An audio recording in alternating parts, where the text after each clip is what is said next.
మీరు తీసుకురావాలని ఎందుకు మీరు అనుకున్నారు? దాని విశేషాలు ఏంటి?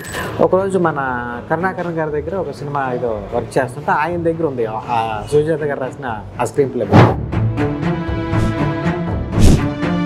ఈ బుక్ కొత్తగా వచ్చే వాళ్ళ కోసం, కొత్త అసిస్టెంట్ రైటర్ల కోసం, కొత్త రచయితల కోసం టాలెంట్ అన్నది ఎప్పుడు కూడా రావాలి, బయటికి రావాలి. ఇప్పుడు వాళ్ళ వైఫ్ తోటి మాట్లాడించి రైట్స్ తీసుకున్నాం.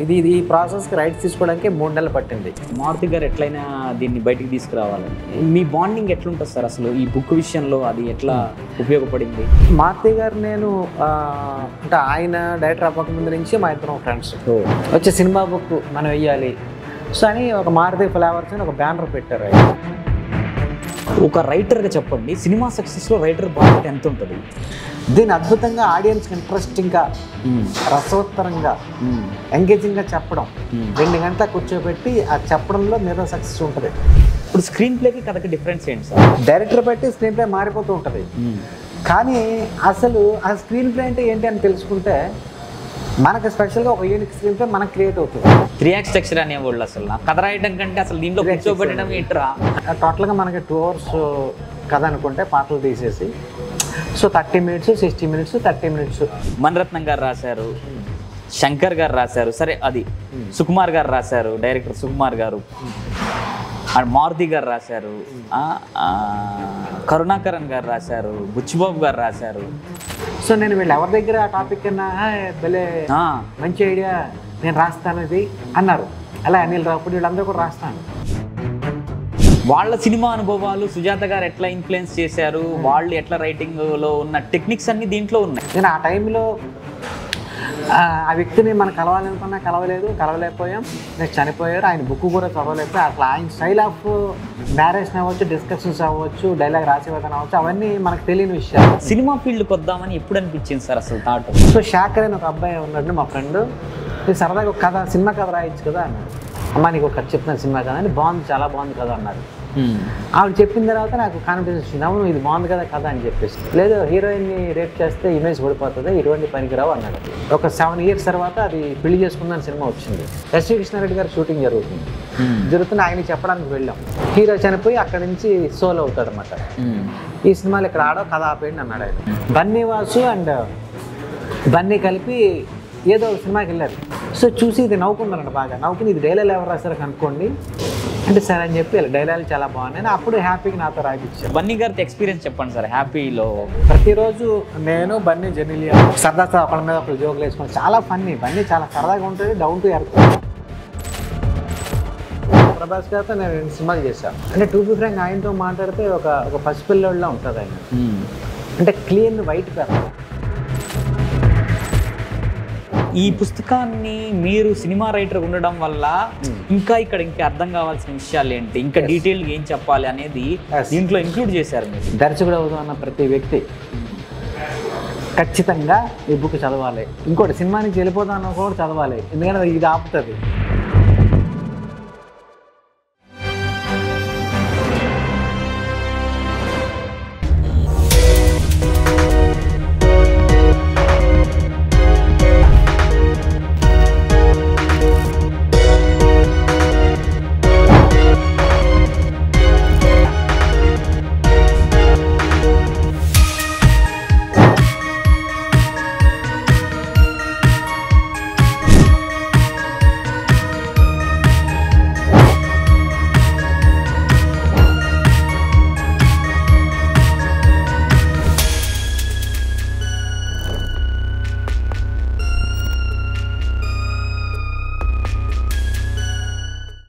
హాయ్ అండి, 3TV ప్రేక్షకులందరికీ నమస్కారం. సరిగ్గా ఒక వారం క్రితం తెలుగులో ఒక పుస్తకం ప్రింట్ అయి బయటకు వచ్చింది. బయటకు వచ్చిన దగ్గర నుంచి అమెజాన్ సేల్స్లో నెంబర్ 1 స్థానంలో ఉంది. అతి త్వరలో 2వ ఎడిషన్ కూడా ఈ పుస్తకం రాబోతుంది.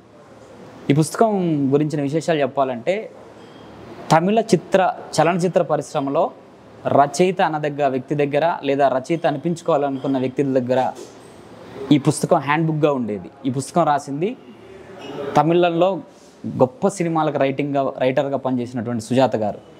ఉదాహరణకి మణిరత్నం గారి దొంగ, అమృత, అలాగే శంకర్ గారి రోబో, ఇట్లా గొప్ప సినిమాలకు పనిచేసినటువంటి తమిళ రచయిత సుజాత గారు రచయిత కాదగ్గ వ్యక్తులకి లేదా రచయిత అవ్వాలనుకునే వ్యక్తుల కోసం తమిళంలో రాసిన ఈ పుస్తకం 2002లో రిలీజ్ అయింది.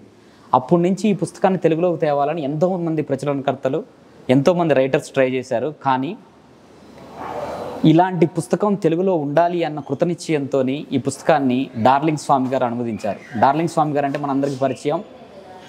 డార్లింగ్ సినిమా పేరుతోనే ఆయన సినీ పరిశ్రమలో ఒక వైబ్ క్రియేట్ చేశారు. తర్వాత హ్యాపీ, అందరికీ నాకు బాగా ఫేవరెట్ ఉల్లాసంగా ఉత్సాహం కరుణాకర్ గారి మూవీలు, అలాగే డిఫరెంట్గా దృశ్యం మూవీకి కూడా మాటలు రాసిన డార్లింగ్ స్వామి గారు ఈ పుస్తకాన్ని అనువదించడం జరిగింది. సో నాకు తెలిసి ఏంటంటే ఈ పుస్తకాన్ని వేరే రైటర్ ఎవరైనా అంటే ఇండస్ట్రీకి సంబంధం లేని రైటర్ చేస్తుంటే ఈ పుస్తకం ఓ నార్మల్ బుక్లా ఉండేది. కానీ ఇండస్ట్రీకి సంబంధించి ఇండస్ట్రీ రైటర్ అయినటువంటి స్వామి గారు ఈ పుస్తకాన్ని అనువదించడం, ఈ పుస్తకం అంటే పాఠకులు చేసుకున్న ఒక మంచి అదృష్టం అనొచ్చేమో. సో ఈ పుస్తకం సక్సెస్ సెలబ్రేషన్ సందర్భంగా మనం 3TVకి డార్లింగ్ స్వామి గారిని ఆహ్వానించాం. ఈరోజు డార్లింగ్ స్వామి గారు మనతో ఉన్నారు. ఈ పుస్తకానికి సంబంధించిన విశేషాలు డార్లింగ్ స్వామి గారిని అడిగి తెలుసుకుందాం. స్వామి గారు వెల్కమ్ సార్. Thank you. చాలా సంతోషంగా ఉంది సార్. ఎందుకనంటే రైటింగ్ చేద్దాం అనుకునే వాళ్ళకి, డైరెక్షన్ డిపార్ట్మెంట్లో పనిచేసే నాలాంటి వాళ్ళకి కూడా అసలు ఎట్లా మొదలు పెట్టాలి, సినిమా కథ అనుకున్నప్పుడు చెప్తే నార్మల్ నేరేషన్లో చాలా అద్భుతంగా ఉంది, భలే ఉంది అంటే రైటింగ్ దగ్గరకు వచ్చేసరికి అది తేలిపోతూ ఉంటుంది. సో ఈ పుస్తకం చదివిన తర్వాత దీంట్లో 3 యాక్ట్ స్ట్రక్చర్ అని అన్ని ఇంగ్లీష్ పుస్తకాల్లో చదివి అది సరిగ్గా అర్థం కాక అసలు ఈ 3 యాక్ట్ స్ట్రక్చర్ ఏంటి అనే కన్ఫ్యూజన్ ఉన్న తర్వాత ఈ పుస్తకం చదివిన తర్వాత డీటెయిల్గా ఓహో ఇదా విధానం అనేది అర్థమైంది. ముందుగా మీకు కంగ్రాచులేషన్స్ సార్, ఈ బుక్ ఇంత హ్యూజ్ సక్సెస్ అయినందుకు. సార్ చెప్పండి, అసలు ఈ బుక్ని మీరు తీసుకురావాలని ఎందుకు మీరు అనుకున్నారు, దాని విశేషాలు ఏంటి? నేను ఇండస్ట్రీకి వచ్చినప్పుడు నేను పెద్ద బుక్స్ ఏం చదవలేదు, ఏవి సినిమా బుక్స్, మామూలు మిగతా లిటరేచర్ అంతా చదివాను. ఈ స్క్రీన్ ప్లే గురించి అవన్నీ నాకు పెద్దగా తెలియదు. కానీ ముందు నేను డైలాగ్స్ రాయడం జరిగింది చాలా సినిమాలకి. సో ఆ తర్వాత స్క్రీన్ ప్లే మీద మన కథలు చేయాలి, ఇక్కడి నుంచి కథ చేయాలంటే అసలు ఆ స్ట్రక్చర్ ఏంటి, 3 యాక్ట్ స్ట్రక్చర్ ఇవన్నీ నాకు పెద్దగా నాలెడ్జ్ లేదు. ఈ సిత్ ఫీల్డ్ అవన్నీ కూడా ట్రై చేసాం. సో మన డిగ్రీలో ఇంగ్లీష్ బాగా చదవం కాబట్టి నాకు ఇంగ్లీష్ పెద్దగా అర్థం కాల. సో అప్పుడు ఎలా దీని గురించి తెలుసుకోవడం, ఇద్దరు ముగ్గురు సరిగ్గా చెప్పేవాళ్ళు కాదు. సో ఎంతమంది గురువుల దగ్గర పనిచేసినా దీని మీద నాకు గ్రిప్ రాలా. సో స్క్రీన్ ప్లే బుక్ ఏది దొరికినా, సినిమా బుక్ ఏది దొరికినా సరే అబిట్స్ వెళ్ళి కొనుక్కొని చదివేసేవాడిని. కానీ నాకు ఎక్కడ పెద్ద సాటిస్ఫాక్షన్ రాలేదు. సరే ఒకరోజు మన కరుణాకరన్ గారి దగ్గర ఒక సినిమా ఏదో వర్క్ చేస్తుంటే ఆయన దగ్గర ఉంది సుజాత గారు రాసిన ఆ స్క్రీన్ ప్లే బుక్. చాలా తక్కువ పేజెస్, 130 పేజెస్ అంత ఉంది. అందులో ఈ స్క్రీన్ ప్లే గురించి చాలా తక్కువ ఉంది. సో కరుణాకర్ గారిని అడిగాను, నేను తమిళ్ చదువుతాను, పైన స్క్రీన్ ప్లే రాయడం ఎలా అని ఉంది. సార్ సుజాత అంటే ఎవరు సార్ అని అడిగారు. అంటే ఇలా ఒక రైటర్ ఉన్నారు, రోజా వర్క్ చేశారు, ఇలా శంకర్ గారి దగ్గర ఉంటారు, మణిరత్నం గారి దగ్గర చేశారు. సో బుక్ ఎలా ఉంటుంది, చాలా బాగుంటుంది ఇది అన్నారు. సో అంటే మరి నాకు తెలుగులో ఎలా అంటే, తెలుగులో మరి మీ వాళ్ళు ఎవరైనా చేశారని ఎవరో చేయలేదు అని చెప్పారు. సరే నాకు అప్పుడప్పుడు కొన్ని లైన్స్ అందులో చెప్తుండేవాళ్ళు. సో తర్వాత ఆయన బుక్ తీసుకుని నేను మన తమిళ్ ఫ్రెండ్స్తో కూర్చొని ఒకసారి ఆ చదివి వాళ్ళు చదువుతుంటే నేను అర్థం చేసుకుని కొంచెం నాకు ఇంట్రెస్టింగ్ అనిపించింది. బట్ అప్పుడు ఈ రైటింగ్లో ఉండడం వల్ల నాకు ఇది అంటే ఈ బుక్గా ఎలా తీసుకురావాలి అన్నది నాకు తెలియలే. సో ఆ తర్వాత అది ఎప్పటికైనా ఈ బుక్ మన తెలుగులో రాయాలని ఇద్దరు ముగ్గురు కూడా అడిగాను. ఈ పబ్లిషర్స్ని అడిగితే అవి దానికి రైట్స్ ఎలా తీసుకోవాలి ఇవన్నీ పెద్ద ఇంట్రెస్ట్ అని చూపించలా. బట్ ఈ ట్రావెలింగ్లో ఇలా సినిమాలు చేస్తూ వచ్చాము. వచ్చిన తర్వాత ఒకరోజు నేను ఈ అమెజాన్లో సుజాత దగ్గర బుక్స్ అయ్యి కొన్ని ఉన్నాయి, ఈ షార్ట్ ఫిల్మ్స్ షార్ట్ స్టోరీస్ అవి చాలా రాశారు ఆయన. చూసి ఇలా ఇది భలే ఉంది అని చూస్తే స్క్రీన్ ప్లే బుక్ కూడా మళ్ళీ ఇది కనెక్ట్ అయింది, ఇది అమెజాన్లో కూడా ఉంది అని చెప్పి ఇమీడియట్గా బుక్ తెప్పించాను. తెప్పించి ఇది రాద్దామని చెప్పి అనిపించి ఇది మనం ఇప్పుడు రాయగలం కదా. సో పైగా నేను తమిళ డైరెక్టర్స్తో ఎక్కువ పనిచేశాను, కరుణాకరన్ గారు. నేను ఆయన ఎంత కథ తమిళ్లోనే చెప్పేవాళ్ళు. సో అది అర్థం చేసుకుని రాయడం, వాళ్ళతో ఒక 2 years ట్రావెల్ అవ్వడం, అలా కరుణాకర్ గారి సినిమాలన్నీ మేజర్గా నేను ఎక్కువ చేశాను. సో ఆ తమిళ్లో అర్థం అవ్వడం ఇవన్నీ వచ్చింది. అలాగే లారెన్స్ గారితో తమిళ సినిమా, అలాగే రెబల్ లారెన్స్ గారిది అప్పుడు ఆయన తమిళ్లో చెప్పారు. విక్రమ్ కే కుమార్ గారు ఆయన గ్యాంగ్ లీడరు, వీటి వల్ల తమిళ్ అర్థం అవ్వడం అలవాటైంది నాకు.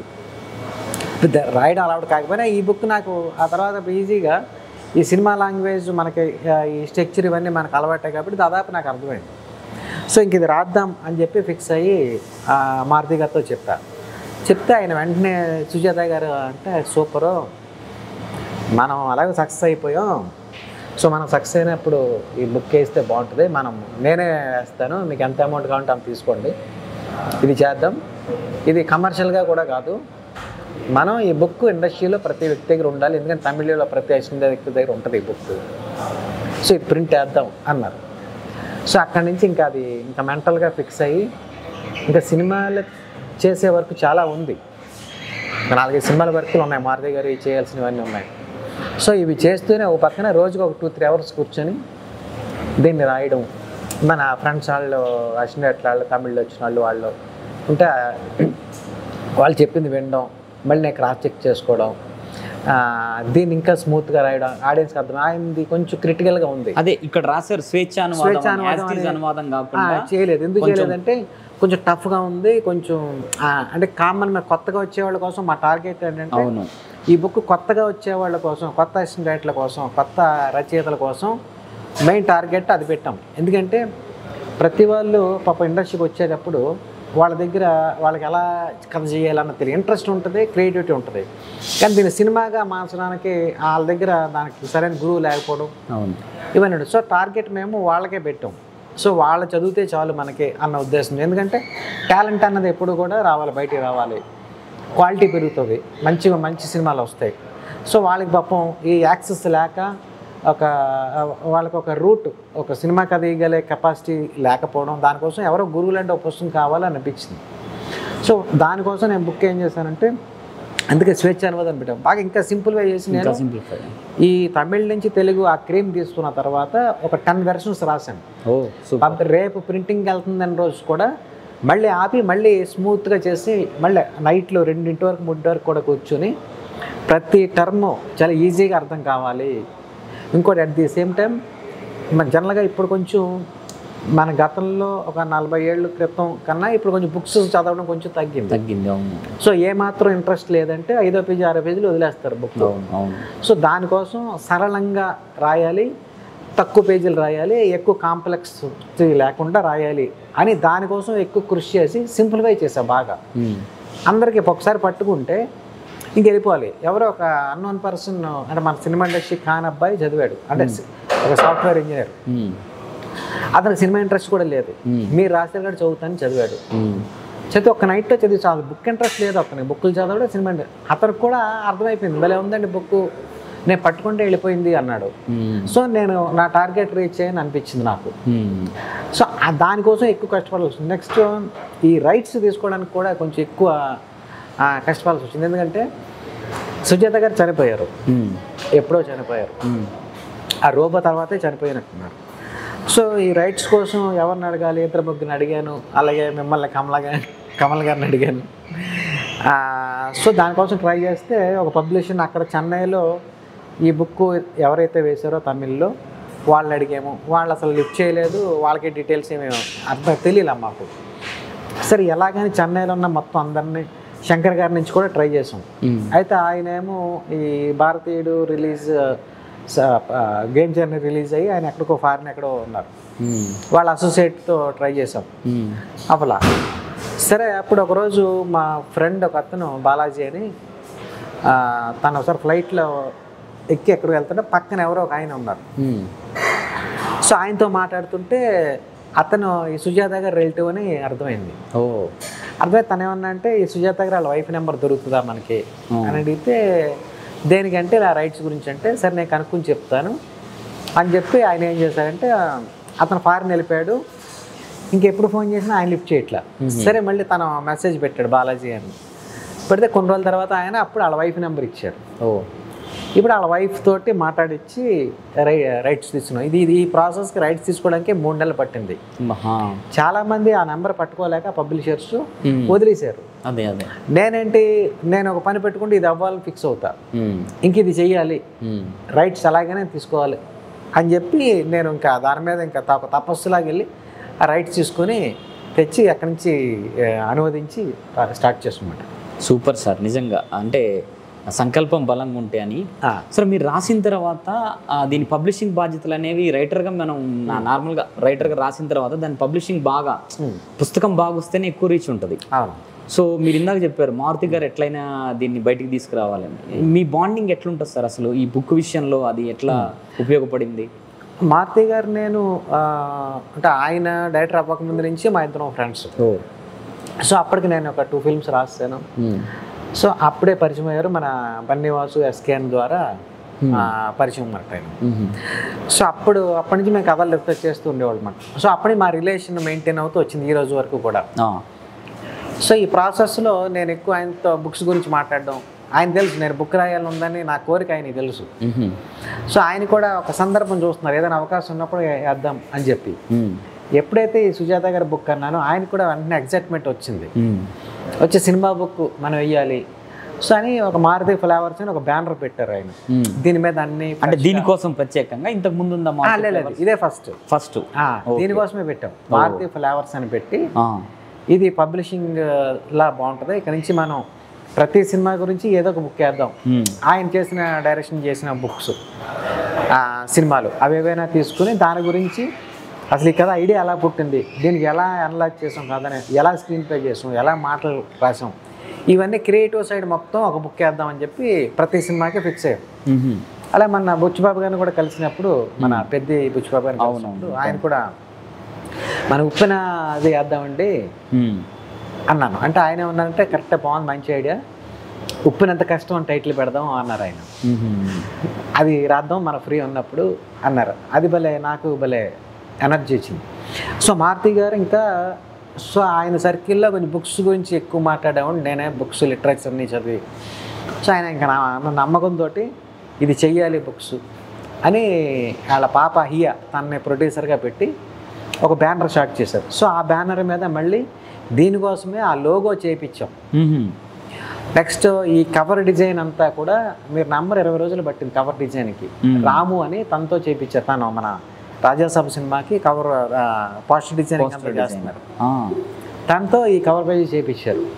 సో ఇప్పుడు ఫస్ట్ బుక్ కొనక ముందే సక్సెస్ అంటే మెయిన్ కవర్ పేజ్. అవును, ఎవరు చూడగానే ఏ సెలబ్రిటీ చూడగానే బుక్ ఏంటంటే ఇంత బాగుంది, కవర్ పేజ్ ఎంత బాగుంది, ఎంత క్వాలిటీగా వేశారు అంటే. మారుతి గారు ఎక్కడా కూడా మీరు కాంప్రమైజ్ అవ్వద్దు, ఇది క్వాలిటీగా అద్భుతంగా వేయాలి, మనం నేను ఫస్ట్ బుక్ ప్రింట్ చేస్తున్నాం అని.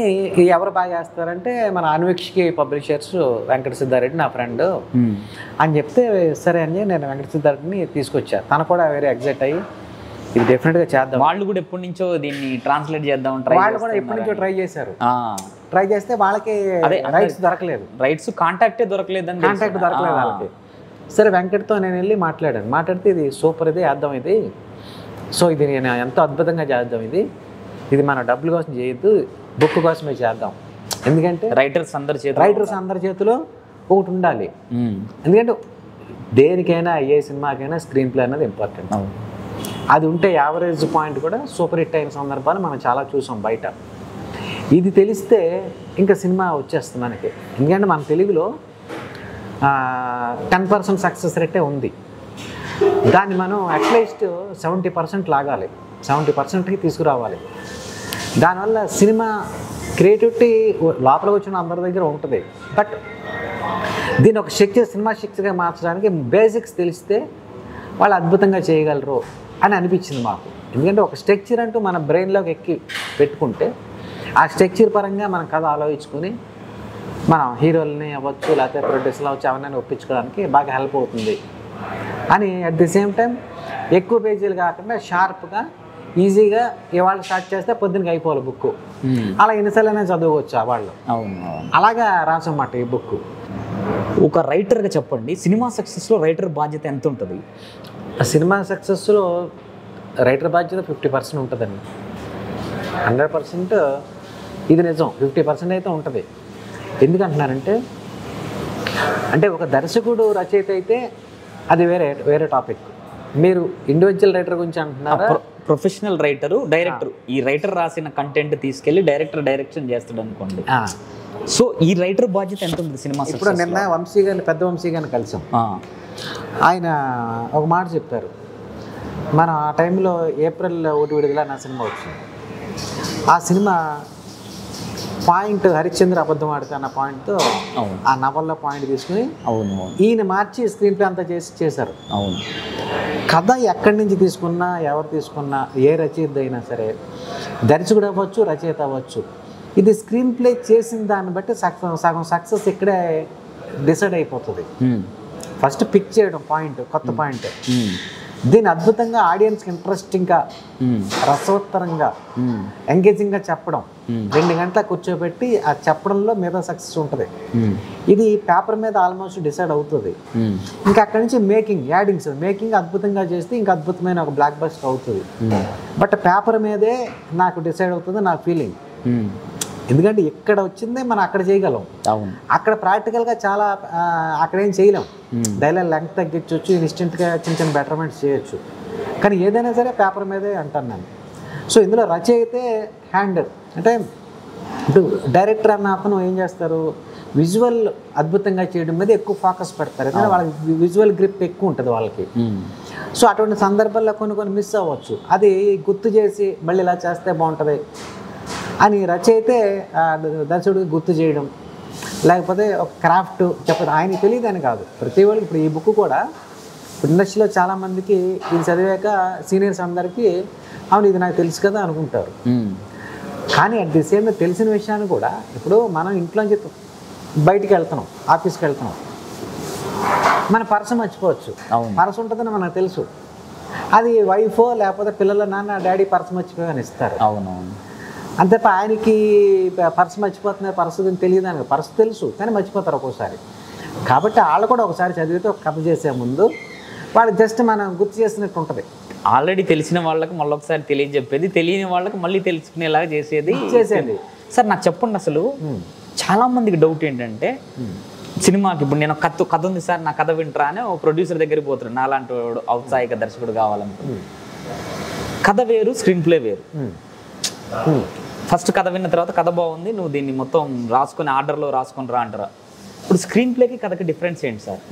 అదొకసారి అర్థమయ్యేటట్టు కొత్త వాళ్ళకి కూడా. అంటే ఇప్పుడు స్క్రీన్ ప్లే అంటే ఏంటి అన్న దాని మీద ఈ బుక్ రాసాం మనం. ఆ కథకి స్క్రీన్ ప్లేకి డిఫరెన్స్ నెక్స్ట్ అసలు స్క్రీన్ ప్లే అంటే ఏంటి అసలు ఆ డెప్త్గా ఈ బుక్లో మొత్తం ఉంది. సో అది మొత్తం చదివితే అర్థమవుతుంది. కానీ సింపుల్గా చెప్పాలంటే ఏంటంటే దాన్ని ఎంగేజింగ్గా కూర్చోబెట్టి ఆడియన్స్కి 2 గంటలు ఏ సీన్ ముందు రావాలి, ఏ సీన్ తర్వాత హైడ్ చేయాలి, ఒక ఆర్డర్ అవ్వచ్చు, ఇంట్రెస్టింగ్ మెయిన్ ఆడియన్స్ కూర్చోబెట్టడం, వాడు ఊహించినట్టు కాకుండా వాడి థ్రిల్ ఫీల్ అవుతూ, సంతోషపడుతూ, ఆనందపడుతూ, పెయిన్ ఫీల్ అవుతూ, పెయిన్ రిలీఫ్ అవుతూ, అన్ని ఎమోషన్స్ కలగలుపుతూ, కానీ ఎక్కడ ఏది చెప్పాలి, ఏది ఎక్కడ చెప్పకూడదు, క్లైమాక్స్ ఎలా ఉండాలి, ఇవన్నీ ఈ ఫార్మాట్ అంటే మన పర్ఫెక్ట్గా తెలిస్తే ఇప్పుడు దాన్ని మనం ఇంట్రెస్టింగ్ ఎంగేజింగ్గా చేయగలం. ఆ ఎంగేజింగ్గా చేయడమే మన స్క్రీన్ ప్లే అని మనం సింపుల్గా చెప్పచ్చు. అట్ ది సేమ్ టైం ఒక్కో డైరెక్టర్తో ఒక స్క్రీన్ ప్లే ఉంటుంది. ఒకళ్ళు ఎలా ఉంటుంది, అన్ని విషయాలు తెలిసి ఓపెన్గానే ఉంటాయి, తెలిసిన విషయాలే అంటే ఓపెన్గా చెప్తూనే నవ్వించడము ఏదో చేస్తున్నాం అంటే అది ఒక డైరెక్టర్ ఒక స్క్రీన్ ప్లే. సో డైరెక్టర్ బట్టి స్క్రీన్ ప్లే మారిపోతూ ఉంటుంది. కానీ అసలు ఆ స్క్రీన్ ప్లే అంటే ఏంటి అని తెలుసుకుంటే మనకు స్పెషల్గా ఒక యూనిక్ స్క్రీన్ ప్లే మనకు క్రియేట్ అవుతుంది. ఇప్పుడు సపోజ్ ఇంద్రాలో ఓపెన్ చేస్తే ఒక కార్ డ్రైవరు అతను ఒక అమ్మాయి అతని దగ్గరకు వస్తుంది, ఒక గవర్నర్ వచ్చి ఆ అమ్మాయిని తీసుకెళ్ళడానికి వస్తే రివీల్ చేస్తే నువ్వు ఫలానానే అని అంటాడు. అప్పుడు ఓపెన్ చేస్తే అసలు ఫ్లాష్ బ్యాక్. ఇదే కదా, ఎప్పుడు ఓపెన్ చేయాలి, హీరో ఫ్లాష్ బ్యాక్ ఎప్పుడు చెప్పాలి, ఇప్పుడు మీరు మీ హ్యాపీలో కూడా హ్యాపీ సినిమాలో కూడా అల్లు అర్జున్ గారు ఆ అమ్మాయిని ఇష్టపడతాడు, తర్వాత వాళ్ళిద్దరికి పెళ్ళయిందని ఒక దగ్గర కమిట్ అవుతారు. ఆ టామ్ అండ్ జెర్రీ అదే కదా, టామ్ అండ్ జెర్రీ ఆట అదే కదా స్క్రీన్ ప్లే అంటే. ఏ సీన్ హైడ్ చేయడం వల్ల ఇంట్రెస్టింగ్ ఎలిమెంట్. ఇందులో కూడా ఇంకోటి ఏంటంటే, ఇప్పుడు ఈ సిడ్ ఫీల్డ్ వాటిల్లో అంటే నాకు అర్థమైన వరకు ఇప్పుడు సుజాత గారు కూడా ఆ టాపిక్ చెప్పారు. దాదాపు ఫ్లాష్ బ్యాక్ నేరేషన్లు ఎక్కువ లేకుండానే చేయమంటారు ఆయన, ఎందుకంటే ఫ్రెష్ ఫీలింగ్ వస్తుంది. అవును, అంటే ఫ్లాష్ బ్యాక్లు ఉండకూడదని కాదు, దాదాపు తగ్గించాలి. ఇప్పుడు ఫ్లాష్ బ్యాక్ మీద బేస్ అయిపోయి ఉన్న కథలు కొంచెం ఫ్రెష్గా ఉండవు. చక్రపాణి గారు కూడా అప్పుడు ఇదే అనేవాళ్ళు. ఇదే అనేవాళ్ళు. మన సో మీకు స్ట్రైట్ చేసినప్పుడు ఇప్పుడు హ్యాపీలో కూడా ఆల్మోస్ట్ ఫ్లాష్ బ్యాక్ చిన్నదే వేసాం. చిన్నది. అవును. అంటే జెనీలియా మదర్ నువ్వు చనిపోతూ నువ్వు బాగా చదువుకోవాలమ్మా అని మాత్రం చెప్తుంది. అదొక ఇన్సిడెంట్, అమ్మాయి క్యారెక్టర్ డ్రైవ్కి ఒక ఇన్సిడెంట్. ఇలా ఉండొచ్చు కానీ కథ మీద ఒక ఫ్లాష్ బ్యాక్ మీద బేస్ అయిపోయి చేస్తే కొన్ని సినిమాలు ఫ్లాష్ బ్యాక్ ఇప్పుడు ఫస్ట్ కరెంట్ జరిగిన తర్వాత ఫ్లాష్ బ్యాక్ వెళ్తేనే అవుతాయి కదా. అవును, నేను అదే అంటున్నాను. ఇప్పుడు ఫ్లాష్ బ్యాక్ నేరేషన్ అన్నది ఈ స్క్రీన్ ప్లే బుక్స్ వాటిలో పెద్దగా డిస్కస్ చేయలేదు. కానీ ఇప్పుడు ఇలా ఇది ఎవరైతే క్రియేట్ చేశారో ఇది ఒక స్క్రీన్ ప్లే. అవును. ఇప్పుడు దీంట్లో త్రీ యాక్ట్ స్ట్రక్చర్ సిద్ఫీల్డ్ ఇన్వెస్ట్ చేసి అదే కనిపెట్టిన ఇన్వెంట్ చేసిన 3 యాక్ట్ స్ట్రక్చర్ అనేది నేను ఇండస్ట్రీకి వచ్చిన కొత్తలో 8 years బ్యాక్ 3 యాక్ట్ స్ట్రక్చర్ అనేవాళ్ళు. అసలు నా కథ రాయడం కంటే అసలు దీంట్లో కూర్చోబెట్టడం ఏంట్రా, ఎట్లా కూర్చోబెడతాం 30 30 60 30 50 30 అదే అసలు నాకు పెద్ద కన్ఫ్యూజన్ ఉండేది. ఏంటి సార్ అసలు 3 యాక్ట్ స్ట్రక్చర్ అంటే ఏంటి చెప్పండి అసలు. అంటే ఇందులో అయితే మరి డీటెయిల్గా ఇచ్చారు, సింపుల్గా చెప్తే మరి బుక్ కొనరేమో. లేదు దాన్ని చదవడానికైనా అంటే సింపుల్గా యాక్చువల్ నాకు మేము చాలా సినిమాలు రాసే వరకు కూడా ఈ 3 యాక్ట్ స్ట్రక్చర్ గురించి నిజంగా నాకు తెలియదు. అంటే నేను ఎక్కువ డైలాగ్స్ రాశాను. అవును. సో అద్భుతంగా ఈ సీన్కి ఎలా డైలాగ్ రాయాలి, ఆ సీన్ బెటర్మెంట్స్ చేసాం తప్ప, బట్ అవి హిట్లు వచ్చేసాక తెలిసింది. సింపుల్గా ఏంటంటే టోటల్గా మనకి 2 hours కథ అనుకుంటే పాటలు తీసేసి సో 30 minutes 60 minutes 30 minutes కింద అది విడగొట్టారు. సో ఈ 30 minutes first 30 minutes last 30 minutes మధ్యలో ఉన్న 60 minutesలో మిడిల్లో ఒక ఇంటర్వల్ పెడతారు మనకి. యాక్చువల్లీ ఈ 30 minutesలో ఏం చెప్పాలి, 60 minutesలో ఏం చెప్పాలి, లాస్ట్ 30 minutesలో ఏం చెప్పాలి. అంటే ఫస్ట్ 30 నిమిషాల్లో ఈ సినిమా ఎందుకు చూస్తున్నాం అనేది ఆడియన్కి అర్థమైపోవాలి. ఇది అందులో అర్థమైపోవాలి దేని గురించి చెప్తున్నాం, మెయిన్ ఇంప్లాంట్ చేయాలి, అక్కడ ఏం చెప్పాలనుకుంటున్నాం మనం, ఈ కథలో మెయిన్ కోర్ ఏంటి అసలు అది చెప్పాలని నా బుక్లో చెప్పారు. మనం కూడా అలాగే చేసాం. అవును. ఆయన సిద్ఫీల్డ్ బుక్లో ముందు మాటలు ఇది అంటాడు సార్. ఆయన ఏదో కంపెనీకి ప్రొడక్షన్ కంపెనీకి స్టోరీ సెలక్షన్ డిపార్ట్మెంట్లో ఉండేవాడు. దాని దగ్గరకు వచ్చిన స్క్రిప్ట్లన్నీ చదువుతుంటే అన్నిటికీ అంటే ఒకళ్ళకి తెలియకుండా ఒకళ్ళు అనుకోవచ్చు. ఫస్ట్ వాళ్ళు 30 పేజీలలో ఈ కథలో అసలు మెయిన్ కాన్ఫ్లిక్ట్ ఏంటో అక్కడే చెప్పేవాళ్ళు. అంటే ఎవరికి తెలియకుండా, ఇప్పుడు మీరు అన్నమాట ఆయన కూడా ముందు మాటలో మాకు తెలియకుండానే అది అందుకని దాన్ని బట్టి ఒక స్ట్రక్చర్ క్రియేట్ చేశా అని చెప్పారు. కరెక్ట్. అది అంటే నాకేమనిపిస్తుంది అంటే ఇందులో మన శంకర్ గారు మణిరత్నం గారు కూడా దాని గురించి రాశారు. ప్రతి వ్యక్తిలో దీంట్లో ఇంకో విషయం గొప్పతనం ఏంటంటే ఈ పుస్తకంలో ఇంతమంది ముందు మాటలు రాశారేంటి సార్. అసలు ఈ బుక్ అంటే ఎంతమందికి ప్రాణం. ఒకసారి ఊరికే మణిరత్నం గారు రాశారు, శంకర్ గారు రాశారు, సరే అది సుకుమార్ గారు రాశారు, డైరెక్టర్ సుకుమార్ గారు, మారుతి గారు రాశారు, కరుణాకరన్ గారు రాశారు, బుచ్చిబాబు గారు రాశారు, అసలు ఇంతమంది, అనిల్ రావిపూడి గారు రాశారు. దీన్ని రాయకున్న వాళ్ళు చాలా మంది ఉన్నారు. అంటే చాలా మంది ఉన్నారు, పెద్దవంశీ గారు, ఇంతమంది డైరెక్టర్లు. అవును. ఇది బుక్ యాక్చువల్గా ముందు మాట ఒకటే రాస్తారు. నెక్స్ట్ ఈ బుక్ని ఎవరైతే రాశారో వాళ్ళది కూడా ముందే రాస్తారు. అవునవును. కానీ ఇందులో నేను లాస్ట్ రాశాను. లాస్ట్ రాశాను. ముందు మాట కన్నా వెనక మాట, తొలి పలుకు తుది పలుకు అనుకోవచ్చు. సో బిగినింగ్ ఏంటంటే మాకు ఇప్పుడు దీని మీద ఈ సుజాత గారికి తెలుగులో చాలా మంది ఫ్యాన్స్ ఉన్నారు. అట్లా చాలా మంది అంటే మనకు తెలియకుండానే మనం ఫాలో అయ్యాం ఆయన సినిమాలు చూసి బాగా ఎగ్జైట్ అయ్యి చాలా మంది ఫ్యాన్స్ ఆ బుక్ చదవాలని కోరుకుంది. సో నేను వీళ్ళు ఎవరి దగ్గర ఆ టాపిక్ కన్నా భలే మంచి ఐడియా నేను రాస్తాను ఇది అన్నారు. అలా అనిల్ రావుపూడి వీళ్ళందరూ కూడా రాస్తాను. సో వెంటనే అందరూ ప్రతి వాళ్ళు ఎగ్జైట్ అయ్యి ఇప్పుడు ముందు మాట ఒకటే ఎందుకు పెట్టాలి, 4-5 ఎందుకు పెట్టకూడదు అని చెప్పి అందరూ. అందులో ఈ ముందు మాటలో ఉన్న గొప్పతనం ఏంటంటే ఈ బుక్ గురించి కొద్దిగా రాసి వాళ్ళ సినిమా అనుభవాలు, సుజాత గారు ఎట్లా ఇన్ఫ్లుయెన్స్ చేశారు, వాళ్ళు ఎట్లా రైటింగ్ లో ఉన్న టెక్నిక్స్ అన్ని దీంట్లో ఉన్నాయి రాశారు. మారుతి స్టైల్ ఎలా ఉంటుంది స్క్రీన్ ప్లే, సుకుమార్ గారు మా గురువు గారు సుకుమార్ గారు కూడా దీంట్లో క్యారెక్టరైజేషన్ గురించి ఒక పేరా రాశారు. అనిల్ రావిపూడి గారు రాశారు. అవును. కరుణాకర్ గారు రాశారు. కరుణాకర్కి అయితే నేను ఈ బుక్ దగ్గర పెట్టుకునే నేను డార్లింగ్ సినిమా రాశాను అని చెప్పారు ఆయన. సూపర్. సో అలా శంకర్ గారు చెప్పారు, మణిరత్నం గారు చెప్పారు. వీళ్ళందరూ అంటే ఈ సుజాత గారి బుక్ వస్తుంటే సో అందులో కూడా వాళ్ళ పార్ట్ అంతా అది సంతోషపెట్టి అభిమానం, వాళ్ళ అభిమానం. నేను ఆ టైంలో ఆ వ్యక్తిని మనం కలవాలనుకున్నా కలవలేకపోయాం. నెక్స్ట్ చనిపోయారు. ఆయన బుక్ కూడా చదవలేకపోయాం. అసలు ఆయన స్టైల్ ఆఫ్ నేరేషన్ అవ్వచ్చు, డిస్కషన్స్ అవ్వచ్చు, డైలాగ్ రాసే విధానం అవ్వచ్చు, అవన్నీ మనకు తెలియని విషయాలు. తెర వెనక ఏం జరుగుతుందో మనకు తెలియదు, కానీ అది తెలుసుకోవాలని కోరిక అయితే అందరికీ ఆ కుతూహలం ఉంది. కాబట్టి వీళ్ళందరూ రాశారు. ఇప్పుడు చాలామంది నా దగ్గరికి ఎందుకు రాలేదు, నేను రాసేవాడిని కదా అంటున్నారు చాలామంది. ఇప్పుడు అవును, నాకు తెలిసి కూడా ఈ బుక్ గురించి చెప్తే అయ్యో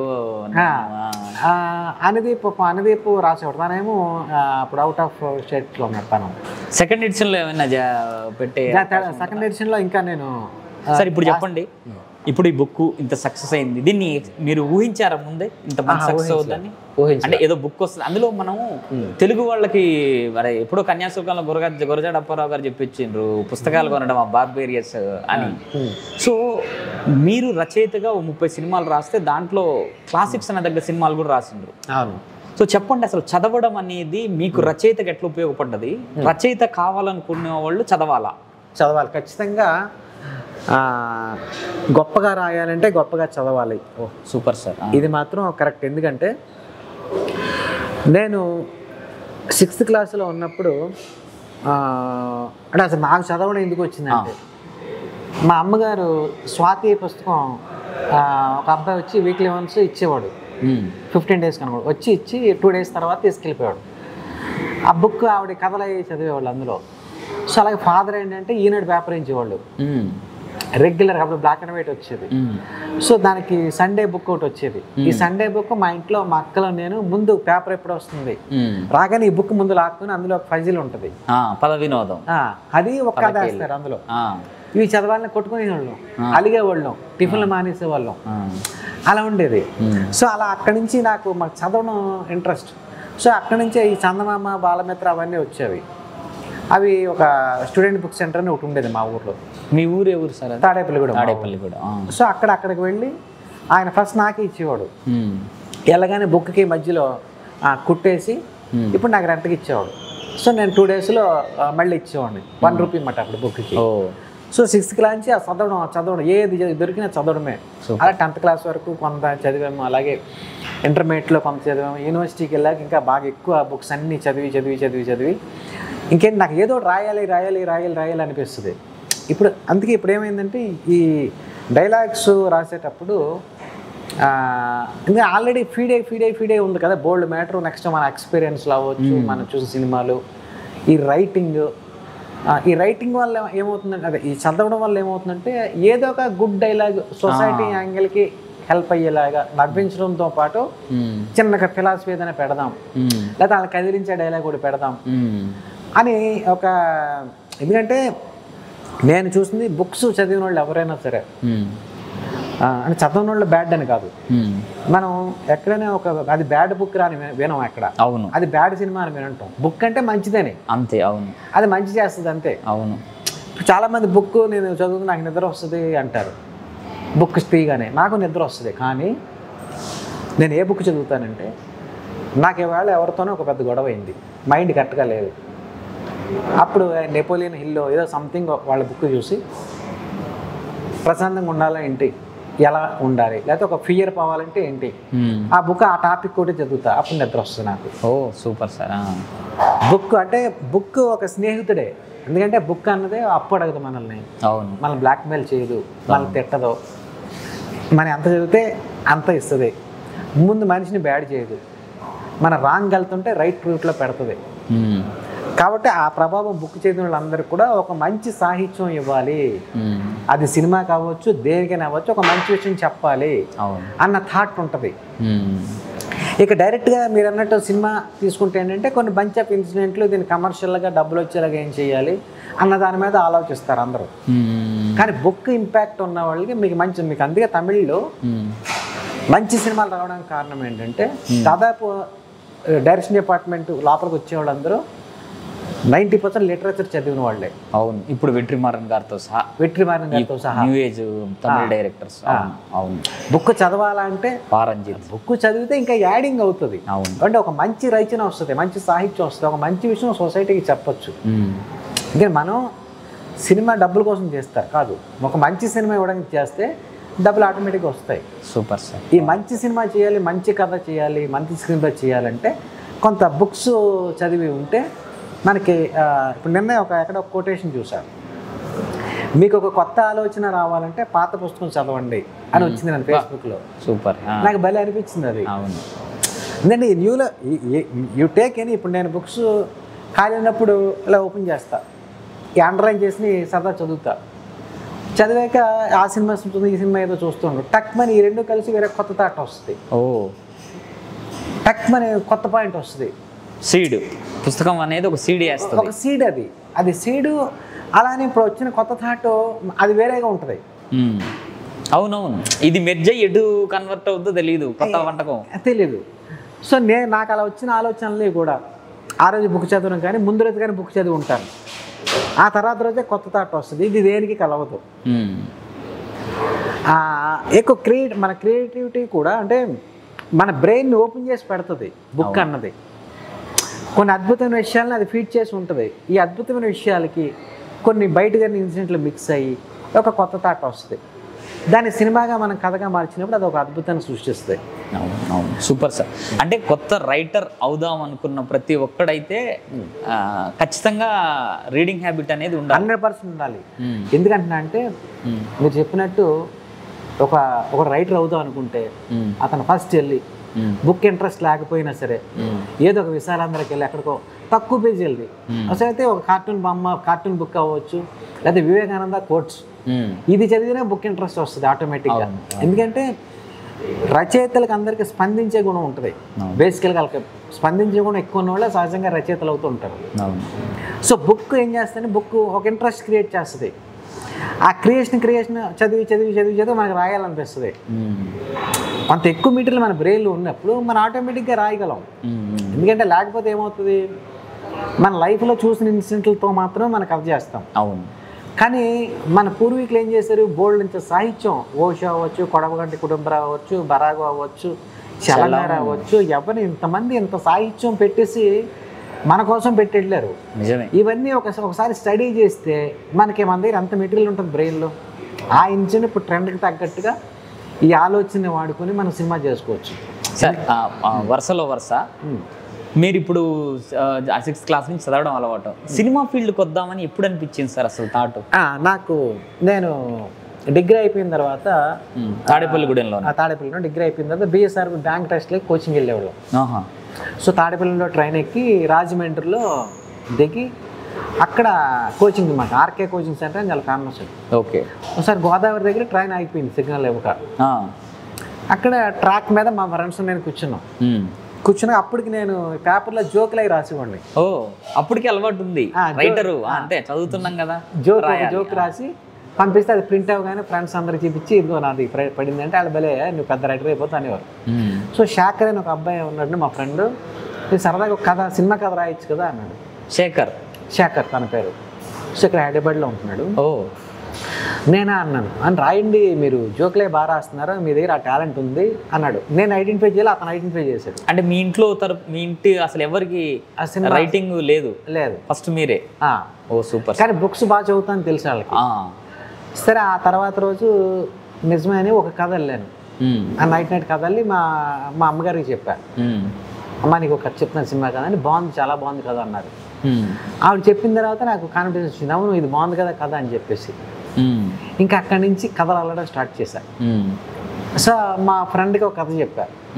చెప్తే తను ఏమన్నాడని, జాన్సన్ అని తను, ఈ కథ బాగుంది కానీ అంటే అందులో ఏంటంటే ఒక హీరోయిన్ని ఒక నలుగురు రేప్ చేస్తారు. రేప్ చేస్తే ఆ అమ్మాయి సఫర్ అవుతుంది, ఈ అమ్మాయిని ఒక అతను పెళ్లి చేసుకుంటాడు హీరో. సో తనేమన్నాడంటే అప్పుడు, లేదు హీరోయిన్ని రేప్ చేస్తే ఇమేజ్ పడిపోతుంది, హీరోయిన్ని పనికిరావు అన్నాడు. కానీ సరిగ్గా ఒక 7 years తర్వాత అది పెళ్లి చేసుకుందని సినిమా వచ్చింది, వెంకటేష్. అవును. అలాగే నేను యూనివర్సిటీలో ఉన్నప్పుడు బీచ్ దగ్గర కూర్చొని. ఏ university sir? Andhra university campus, Vizag. మరి డిగ్రీ అది BSc అయిపోయిన తర్వాత ఇంకా కోచింగ్ వెళ్ళాము, సమ్మర్ హాలిడేస్ లాగా కోచింగ్ వెళ్ళాము. బట్ బ్యాంక్ టెస్ట్లో నేను క్వాలిఫై అవ్వలేదు. సో తర్వాత యూనివర్సిటీకి వెళ్ళినప్పుడు యూనివర్సిటీలో ఒకసారి బీచ్ దగ్గర కూర్చుని ఫ్రెండ్స్తో కూర్చున్నాక ఈవినింగ్ ఎవ్రీడే వెళ్ళేవాళ్ళం బీచ్కి. సో అక్కడ ఒక రాయి మీద ఒక అమ్మాయి నుంచుంది, చూస్తుంది. అలా చూస్తుంది. అప్పుడు నేనేం చెప్పంటే ఒక కథ వెళ్తే బాగుంటుంది అన్న. ఏంటి అన్నారు. ఒక అమ్మాయి సూసైడ్ చేసుకోవడానికి వచ్చింది. అక్కడ ఇంకో అబ్బాయి కూడా సూసైడ్ చేసుకుని వచ్చారు. ఇద్దరు మాట్లాడుకుని ఎందుకు మనం చనిపోవడం, మనం వెళ్ళి మళ్ళీ బతకొచ్చు కదా అని ఇద్దరు వాళ్ళ విషయాలన్నీ పంచుకొని లవ్ చేసి పెళ్లి చేసుకోవడం. ఇది చెప్తే వాళ్ళు బాగుందన్నారు. ఇది డైరీలో కూడా రాసి పెట్టారు. తర్వాత నేను హైదరాబాద్ ఇక్కడికి వచ్చిన తర్వాత ఇష్టలు ఛాలెంజ్ చెప్పడానికి సినిమా వచ్చింది. సో అప్పుడు నాకేమనిపించింది అంటే మన థాట్స్ మ్యాచ్ అవుతున్నాయి, సినిమాకి పనికి వస్తాయి ఇవి అనిపించి, ఇవన్నీ మన కాన్ఫిడెన్స్ కోసం మీరు ప్యారలల్ థాట్స్ మన దగ్గర బోల్డ్ వస్తూ ఉంటాయి. అవునవును. అయితే నేను అబ్జర్వ్ చేసింది ఏంటంటే, ఇక్కడ మనం ఇండస్ట్రీ ఉన్నప్పుడు మనందరూ ఒకటే సినిమాలు చూస్తాం. మనందరికి ఎమోషన్స్ ఒకేలా ఉంటాయి దాదాపు. సో అందరికీ ప్యారలల్ ఆలోచన రావడానికి ఎక్కువ అవకాశం ఉంది. కానీ మీరు బుక్స్ చదివినప్పుడు మీ థింకింగ్ వేరేలా ఉంటుంది. వీళ్ళు ఎవరికి కలదు, మీరు ఆడ్ మ్యాన్ అవుట్ లాగా ఒక యూనిక్ థాట్ వస్తుంది మీకు. అది నేను అబ్జర్వ్ చేశాను. ఓకే. ఎందుకంటే నేను ఏ కథ వేసినా సరే ఇది రెగ్యులర్, ఇంకా అది ఎవరికి రాకుండా ఉండేలాగే వేస్తా. ట్రై చేస్తారు, అది అట్లీస్ట్ ట్రై చేస్తాను. సో అది రావడం కానీ బుక్స్ నుంచి రావడమే నాకు. ఓ సూపర్. బుక్స్ చదవడం వల్లే మనకు ఆ ప్లస్ పాయింట్ ఉంటుంది. ఇప్పటికి చదువుతుంటారా సార్? ఇప్పటికి రెగ్యులర్గా నా ఏ బుక్ అన్నా అసలు ఖాళీ ఉన్న టైంలో బుక్ చదవడమే. అది యూనివర్సిటీలో అయిపోయిన తర్వాత వచ్చారా? అయిపోయిన తర్వాత వచ్చాను. ఇక్కడ యూనివర్సిటీలో అయిపోయిన తర్వాత ఇక్కడ వచ్చాను. అప్పుడు చాలా కథలు రాశా. ఆ కథలు దాదాపు ఒకరోజు అయితే ఒక కథ, నేను మా ఫ్రెండ్ ఒక ఆయన కథ వెళ్ళాం. వెళ్ళి అక్కడ ఎస్వి కృష్ణారెడ్డి గారి షూటింగ్ జరుగుతుంది. ఆయన చెప్పడానికి వెళ్ళాం. చెప్పడానికి వెళ్తే అందులో ముందు హీరో చనిపోతాడు. హీరో చనిపోయి అక్కడి నుంచి సోల్ అవుతాడు అన్నమాట. ఈ సినిమాలు ఇక్కడ ఆడో కథ ఆపేయండి అన్నాడు ఆయన. ఎవరు? ఎస్వి కృష్ణారెడ్డి గారు. హీరో చనిపోతే ఆడో సినిమాలు, ముందు చనిపోకూడదు అన్నాడు ఆయన. అది మాకు అర్థం కాల. సో తర్వాత హీరో చనిపోయి దయ్యాలు ఆడిన సినిమాలు బోల్డ్ ఇప్పుడు వచ్చినాయి. నేను అప్పుడే ఆలోచించా. సో అప్పుడు ఏ ఇయర్ సార్? అది ఆల్మోస్ట్ 2001. 25 years back. అలాగే కోటి రామకృష్ణ గారిని కలిసా షూటింగ్లో. ఒక షూటింగ్ ఏదో జరుగుతుంది, కలిసి మీకు కథ చెప్పాలండి అని చెప్పి వెళ్ళా. సరే మేము ఇప్పుడు షూటింగ్ జరుగుతుంది కదా, ఈవినింగ్ కలుద్దాం రండి అన్నారు. ఈవినింగ్ వెళ్తే వెళ్ళిపోయారు వాళ్ళు. సో వెళ్ళిపోతే మేము యూనివర్సిటీలో కాలేజీకి వెళ్ళి మళ్ళీ వస్తుండగా చూస్తే అందరు వెళ్ళిపోయారని చెప్పారు. ఎక్కడ ఉంటారంటే మొత్తానికి ఆయన గ్రీన్ పార్క్ హోటల్లో దిగారు అన్నారు. అప్పుడు వెళ్ళాను. వెళ్ళి సార్ కథ చెప్పాలని రిసెప్షన్లో చెప్తే వాళ్ళు ఫోన్ చేశారు, రేపు రమ్మని అని చెప్పారు. నెక్స్ట్ డే మార్నింగ్ వెళ్ళాను. పేపర్స్ పెట్టుకొని 3 pages కథ రాసి పట్టుకెళ్ళా. ఏది మా అమ్మగారికి ఏది చెప్పారో అదే కదా. ఓకే. తీసుకెళ్తే అప్పుడు బయటకు వచ్చారు. ఎస్ గోపాల్ రెడ్డి అని ఒక ప్రొడ్యూసర్ ఉండేవాళ్ళు. ఆయన బయటకు వచ్చారు. ఏంటమ్మా అంటే, సరే ఇలా కథ చేశాను సార్. ఎస్ గోపాల్ రెడ్డి, మువ్వ గోపాలుడు, బాలకృష్ణ గారితో భార్గవ. ఓకే. ఆయన. సో వీళ్ళిద్దరూ బయటకు వచ్చారు. బయటకు వస్తే మీరు ఏ ఊరు అన్నారు? తాడేపల్లిగూడెం అని చెప్పారు. చెప్పాక ఇప్పుడు ఏం చేస్తుంది? చదువుకుంటున్నాను సార్ యూనివర్సిటీలో. ఇప్పటి నుంచి కథలు ఎందుకు, చదువు పాడు చేసుకోవడం, నువ్వు చదువుకో వెళ్ళిపోయి అన్నారు. అన్నాక ఇంక నేను వెళ్ళిపోయా. అక్కడ డల్ అయ్యాను. బట్ ప్రతి చోట నేను అబ్జర్వ్ చేసింది ఏంటంటే, నిరుత్సాహపరిచిన వాళ్ళే నాకు ఎక్కువ తగిలారు బయట. కానీ మా ఇంట్లో మా మదర్ మాత్రం ఎంకరేజ్ చేశారు. Mother, sisters. మదర్కి కూడా ఆ సాహిత్య పరిమళం ఉండడం వల్ల, అంటే ఆవిడ చదువు రీడింగ్ ఇష్టం. చిన్నప్పటి నుంచి ఆవిడ బుక్ ఏది చదివితే అది చదువుతూ ఉంటారు. ఇప్పుడు ఖాళీ టైంలో వెళ్తే ఏ బుక్ లేకపోతే దేవుడి పుస్తకం చదువుతూ ఉంటారు. సో అది తెలియకుండా ఆ ఇంపాక్ట్ నా మీద ఉంది. ఎందుకంటే మదర్దే నాకు ఎక్కువ వచ్చింది. ఓకే. సో అలాగే అట్ ది సేమ్ ఫాదర్ మాకు ఊహ తెలిసిందే నుంచి పేపరు, ఎప్పుడు చూసినా పేపర్ చదువుతారు. పేపరు మార్నింగ్ కొంత చదివి మళ్ళీ ఈవినింగ్ అంతా చదివేస్తారు. ఒకరోజు కానీ పేపర్ రాలేదంటే ఆయన అసలు అతలాకుతలం అయిపోవాలి. ఆయన అవునవును, పేపర్ లేదని మళ్ళీ నిన్నటిదే మళ్ళీ చదవడం. అవునవును, ఇది అలవాటు అందరికీ. పేపర్ అలవాటు ఉన్నాడు, ఉదయం పేపర్ చదవకపోతే ఆ రోజంతా అది ఎలా ఉంటుంది వాళ్ళకి. సో మళ్ళీ నిన్నటిదో లేకపోతే 2 రోజుల క్రితందో చదివి వాళ్ళు తీసుకొచ్చి. సరే, ఇప్పుడు కోటి రామకృష్ణ గారితో ఇట్లా అయిపోయింది. తర్వాత ఏమైంది? అయిపోయిన తర్వాత నేను ఇండస్ట్రీకి వచ్చిన తర్వాత కోటి రామకృష్ణ గారి చివరి రోజుల్లో కలిసా. మధ్య కలవాలనుకున్నాను. అప్పుడు నేను చాలా సినిమాలు రాసేసా. ఎట్లా రాశారంట? మీ ఫస్ట్ సినిమా ఏంటి?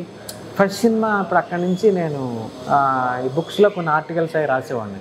స్వాతి దీంట్లో మీ తుది పలుకులో అంటే చివరి అందరూ ముందు మాట ఇచ్చి మీరు యాక్చువల్గా మీరు త్యాగం చేసి చివరి రాశారు. దాంట్లో త్రివిక్రమ్ శ్రీనివాస్ గారిని కలవడం గురించి రాశారు. ఆ ఎపిసోడ్ ఏంటి సార్? నేను ఫస్ట్ నా దగ్గర చాలా ఇప్పుడు కథలన్నీ నా దగ్గర బోల్డ్ కథలు ఉన్నాయి అని అనుకుని ఆయన దగ్గరికి వెళ్ళాను ఒకరోజు. వెళితే పంజాకోట దగ్గర రూమ్ అన్నమాట. సో అప్పుడు సునీల్కి తిరుగురు వాళ్ళకి పెళ్ళిళ్ళు అవి అవ్వలేదు. సార్ ఫస్ట్ టైం ఒకసారి వెళ్ళాను, అప్పుడు లేరు, సీను లేడు అని చెప్పారు. సునీల్ వీళ్ళిద్దరు క్లాస్మేట్స్. తర్వాత 3 days పైకి మళ్ళీ వెళ్ళారు. వెళ్తే అప్పుడు సీను ఉన్నాడు, ఇలా సాంగ్ చేస్తున్నారు ఉండు అని చెప్పి కూర్చోబెట్టారు. అప్పుడు సార్ నేను సో ఇలా యూనివర్సిటీలో చదివాను, సో నా దగ్గర మీ దగ్గర అసిస్టెంట్గా జాయిన్ అవ్వాలని వచ్చాను, నా దగ్గర చాలా కథలు ఉన్నాయి సార్ అన్నా. అంటే ఆయన నవ్వారు అన్నమాట. నవ్వి నా దగ్గర కూడా 30 కథలు ఉండేవి, అయ్యేమో ఇప్పుడు ఇండస్ట్రీకి వచ్చాక 20 అయినాయి, లోపల ప్రయత్నాలు చేస్తూనే 10 అయినాయి, ఇప్పుడు నా దగ్గర 2 ఉన్నాయి అన్నారు. అని అప్పుడు ఆయన మీరు ఎవరి దగ్గర అసిస్టెంట్గా జాయిన్ అవ్వండి, సరే మీ దగ్గర జాయిన్ అవుతానంటే నాకు అసిస్టెంట్లు ఎవరు లేరు, మీరు పోసాని గారి దగ్గరికి వెళ్ళండి అని చెప్పారు. అప్పుడు పోసాని గారి దగ్గర ట్రై చేశాను, అప్పుడు అవ్వలా. తర్వాత కోనా గారి దగ్గరికి వెళ్ళారు. కోనా గారి దగ్గర ఇంకా ఫస్ట్ నుంచి ఆయన దగ్గర అన్ని సినిమాలు రాశారు. ఆ తర్వాత అక్కడ ఉదయ్ అని ఒక ఫ్రెండ్ ఉన్నాడు డైరెక్షన్ డిపార్ట్మెంట్, తను రమేష్ వర్మకు పరిచయం చేస్తే రమేష్ వర్మ చంటి అడ్డాలే ఒక ఊర్లో అన్న సినిమా తీస్తున్నారు. ఓకే, తరుణ్కి. అప్పుడు ఆ సినిమాకి నాతో రాయిపించారు. ఓకే, రాస్తే అది నేను వెర్షన్ రైటర్గా వెళ్ళాను, బట్ నా కంటెంట్ అవన్నీ చూసి నాకు మెయిన్ కార్డు మాటల కార్డు వేస్తారు. అక్కడే ఫస్ట్ సినిమా అది, కానీ అది ఫ్లాప్ అయిపోయింది. ఫ్లాప్ అయిపోయిన డైలాగులు బాగున్నాయని చెప్పి ఏం చేశారంటే బన్నీ వాసు అండ్ బన్నీ కలిపి ఏదో ఒక సినిమాకి వెళ్ళారు, ఒక థియేటర్లో సినిమా. అక్కడ టికెట్ లేకపోతే పక్క థియేటర్లో ఒక ఊర్లో సినిమా ఆడుతుంది. సో చూసి ఇది నవ్వుకున్నారంట, బాగా నవ్వుకుని ఇది డైలాగులు ఎవరు రాస్తారో కనుక్కోండి అని సడన్గా ఒకరోజు నాకు బన్నీ వాసు నుంచి ఫోన్ వచ్చింది. బన్నీ మాట్లాడారు, అసలు షాక్ నేను. సరే అలా మేము హ్యాపీ నువ్వు సినిమా తీస్తున్నాం, మీరు వచ్చి రాయాలి అన్నారు. అంటే సరే అని చెప్పి డైలాగులు చాలా బాగున్నాయి. అప్పుడు హ్యాపీకి నాతో రాయిపించారు.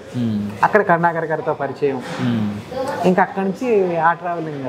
మిమ్మల్ని అయితే కరుణాకర్ గారు పిక్ చేయలేదు, బన్నీ గారు పిక్ చేశారు. బన్నీ గారు. సో ఇప్పుడు మీకు బన్నీ గారితో ఎక్స్పీరియన్స్ చెప్పండి సార్. హ్యాపీలో బన్నీ గారితో అయితే అంటే అక్కడ నాకు ఎంత ప్రాక్టికల్ ఎక్స్పీరియన్స్ అంటే బన్నీ నన్ను లొకేషన్కి రమ్మారు, లొకేషన్కి ఎక్కడున్నా నన్ను తీసుకెళ్ళేవాళ్ళు.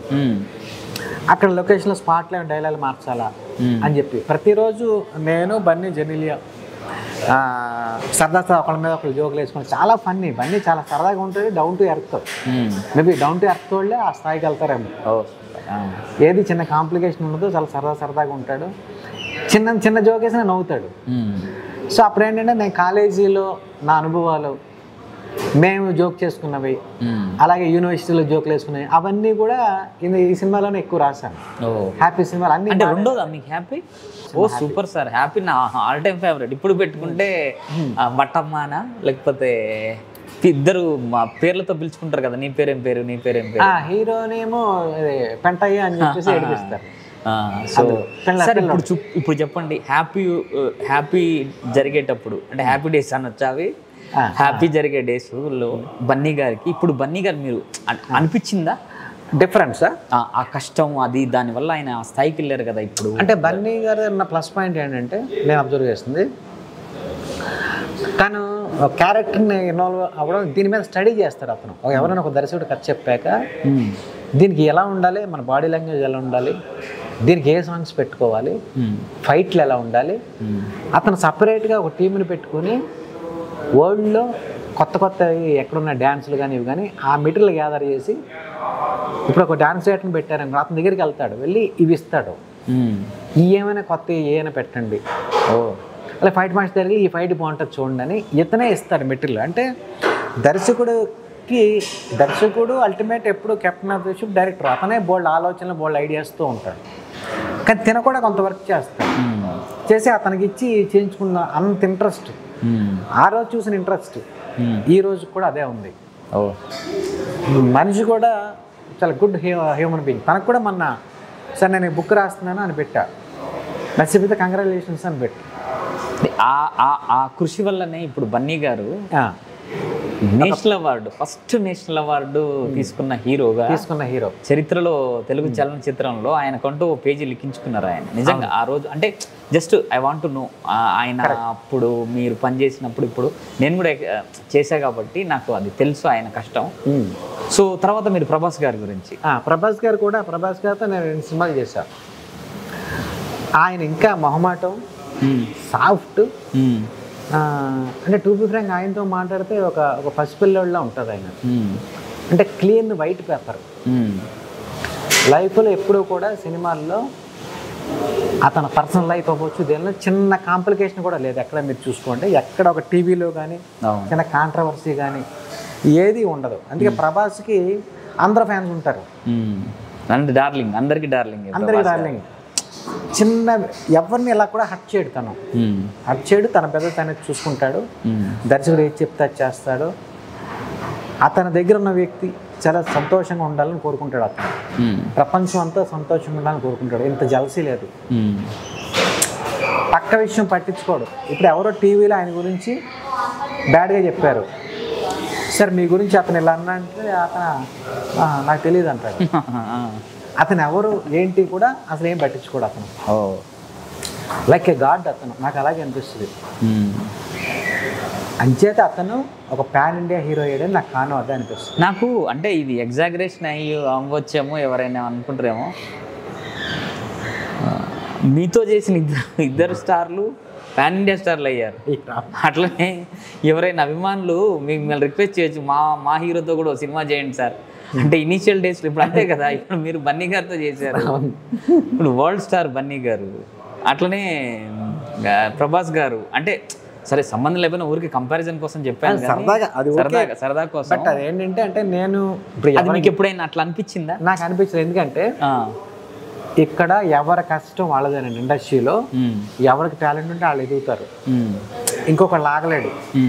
ఇప్పుడు ఈ బుక్ గురించి ఒకళ్ళిద్దరు మాట్లాడారు, ఏముంటుంది ఎవడు చదువుతాడు బుక్, ఈ రోజుల్లో చదువుతారా అని. ఇప్పుడు ఈ బుక్ అమెజాన్లో బెస్ట్ సెల్లర్, నెంబర్ 1. ఆడి మాట ఆపట్లేదు కదా దీన్ని. అవును, ఎవరు చదువుతాడు ఈ రోజుల్లో? అయినా అది ట్రాన్స్లేషనే కదా. అసలు ఈరోజు బుక్ దొరక్క నాకు ఎన్ని ఫోన్లు. వంశీ గారు ఇవాళ ఫోన్ చేసి అద్భుతంగా బుక్ ఉందన్నారు. అవును, ఆ సంబంధం లేకుండా తమన్ గారు బుక్ అడిగారు, ఇచ్చాను. సాయి మాధవపుర్రా గారు ఫోన్ చేశారు, ఆ బుక్ కావాలి నేను చదువుతాను అని చెప్పి. ఎంతమంది ఫ్యాన్స్ ఉన్నారండి, ఏంటి బుక్కి ఇంత లవర్సా? అసలు నాకు ఇంకొక ఫ్రెండ్ ఫోన్ చేసి 7 years నుంచి ఇంత ఇలాగ బుక్, సినిమా బుక్ ఫేమస్ అవ్వడం మేము ఎంతవరకు చూడలేదు అన్నారు. అంటే ఆ సక్సెస్ని ఎవరు ఆపలేరండి. అంటే ఇండివిజువల్ ప్రభాస్ని ఎవరైనా సరే, బన్నీ అవ్వచ్చు, బన్నీ పెర్ఫార్మెన్స్ అది మామూలు పెర్ఫార్మెన్స్. ఆ పుష్పాల్లో అది బ్యాక్ డ్రాప్, దాన్ని ఏమంటారు, గంజాయా అని ఎవడో పట్టించుకోవాలా. ఎత్తున పెర్ఫార్మెన్స్ ఎలా చేశాడో పట్టించుకున్నారు అంతే. దానికే కదా అవార్డు వచ్చింది, అతని పెర్ఫార్మెన్స్ కదా. అవును. సో మరి ఆ బ్యాక్ డ్రాప్తో ఇతను చేసి పెర్ఫార్మెన్స్ చేసి బిలీవబిలిటీ చేసి, అంటే దర్శకుడు చేసిన స్క్రీన్ ప్లే ఒకటి, బన్నీ పెర్ఫార్మెన్స్. ఏమి కష్టం అంతే, ఎవరి కష్టం అంత డీటెయిల్డ్ వర్క్ చేయబట్టి ఆ సినిమాలు ఆడినాయి. కష్టం అది. ఒక సక్సెస్ని ఒక బ్యాడ్ టాక్ ఏమి దాన్ని ఏమి ఆపలేదు. బ్యాడ్ విమర్శకులను పట్టించుకోవద్దు అంటారు మీరు? విమర్శకులు అసలు పట్టించుకోకూడదు. నేనే విమర్శలు అన్న వాళ్ళు ఎందుకు విమర్శ వస్తుంది, వాళ్ళు చేయలేని పని ఇంకోటి చేశాడని. ఓకే, ఇది భరించలేరు ఫస్ట్ పాయింట్. ఇప్పుడు అనువాదం ఇప్పుడు ఏఐలో కొట్టచ్చు కదా. నేను చాలా కొన్ని మీరు 10 వర్షన్లు రాసి రేపొద్దున ప్రింటింగ్ వెళ్తున్నప్పుడు కూడా ఒక వర్షన్ సరి చేసి అది. అందుకనే సార్ దీంట్లో మామూలు నేను ఇందాక ఫస్ట్ స్టార్టింగ్లో ఇంట్రోలో మాట్లాడుతూ ఇదే పుస్తకాన్ని ఎవరైనా రచయిత చేస్తుంటే వాళ్ళకి తెలియని ప్రపంచం సినిమా. అంటే నవలలు రాయడము, కథలు రాయడము అవుతే సో ఆ ఫీల్డ్లో వాళ్ళు గొప్పోళ్ళు కావచ్చు. కానీ ఈ పుస్తకాన్ని మీరు సినిమా రైటర్ ఉండడం వల్ల ఇంకా ఇంకా అర్థం కావాల్సిన విషయాలు ఏంటి, ఇంకా డీటెయిల్గా ఏం చెప్పాలి అనేది దీంట్లో ఇంక్లూడ్ చేశారు మీరు. అది ఆ బ్యూటీ తీసుకొచ్చింది. అది నాకు పొద్దున వంశీ గారు, నెక్స్ట్ 2 మారుతి గారికి పెట్టారు, నాకు పెట్టారు. ఒక సరళమైన భాష వాడారు, అందరికి అర్థమయ్యేలా. అదే మన సినిమా పీపుల్ కాబట్టి మనం డైలాగ్ కావచ్చు, ఒక విషయాన్ని ఎలా ఆడియన్స్కి తేలిగ్గా కాంప్లెక్సిటీ లేకుండా కమ్యూనికేట్ చేయాలి అన్న దాని మీద మనకి ఎక్కువ గ్రిప్ ఉంటుంది. నెక్స్ట్ సినిమా టెర్మినాలజీ ఒకటి ఉంటుంది. ఈ టెర్మినాలజీ ఒక కామన్ మ్యాన్ ట్రాన్స్లేట్ చేసినప్పుడు అది కొంచెం అర్థం కాకపోతే పడికట్టు పదాలు పడుతూ ఉంటాయి, అది తెలియకుండానే కొంచెం పుస్తక సాహిత్యం ఉంటుంది. సార్. నాకు ఇప్పుడు మీరు సింపుల్ వర్డ్ అన్నారు, నాకు బాగా గుర్తు, ఉల్లాసంగా ఉత్సాహంగా నేను సిఏ ఇక్కడ ఏదో చేస్తున్నప్పుడు వచ్చింది ఆ సినిమా, దాంట్లో వద్దమ్మ సరోజా అనేది ఉంటుంది. ఆ డైలాగు ఎంత అంటే నాకు ఎప్పుడైనా చాలా కాలం అది నాకు ఊతపదం అనమాట, వద్దు సరోజా. చాలా మంది అప్పట్లో చెప్పారు, చాలా మంది చెప్పారు, అది భలే ఉందండి. మీ డైలాగులు కూడా సినిమాకి ఆ ఫ్లేవర్ ని, ఉల్లాసంగా ఉత్సాహంగా కావచ్చు, డార్లింగ్ కావచ్చు, హ్యాపీ, సింపుల్ గా మనం మామూలుగా మాట్లాడే భాషలోనే కొంచెం బ్యూటీ తీసుకొచ్చేస్తారు. అది మీకు ఎట్లా అబ్బింది సార్? అది అంటే ఇప్పుడు డార్లింగ్ లో ఒక డైలాగ్ ఉంటుంది ఒక చోట, హీరో కేబుల్ వైర్ కట్ చేస్తాడు డిస్టర్బెన్స్ చేయడానికి, లేదా హీరోయిన్ ఇంట్లో ఉంటుంది, ఆ అమ్మాయి క్రికెట్ చూస్తూ ఉంటుంది, ఈ కేబుల్ వైర్ కట్ చేస్తే అమ్మాయి బయటకు వస్తుంది అని చెప్పి. సో అమ్మాయి వచ్చి ఎవరు కట్ చేశారు, నువ్వా అంటే, అదే నన్ను అంటావేంటి, అది అక్కడ కాకుంది, కాకు కట్ చేయకూడదా అంటాడు. అది నేను మామూలుగా రాసా, అది థియేటర్లో భలే నవ్వారు. కాకు కట్ చేయడం ఏంటి అసలు ఇప్పుడు వింటున్నా, అది చాలా సెన్సిబుల్గా ఉంది, కాకు కట్ చేయొచ్చు కదా అని తెగ నవ్వారు. అది అంటే నేను యాక్చువల్గా నాకు గుర్తులేదు, టు బి ఫ్రాంక్ చెప్పాలంటే, కానీ ఇప్పుడు మీరు చెప్తుంటే అలాగే మన హ్యాపీలో హీరో హీరోయిన్ ఒకే ఫ్లాట్లో ఉంటారు, సో ఇష్టం ఉండదు ఒకరికి. అవును.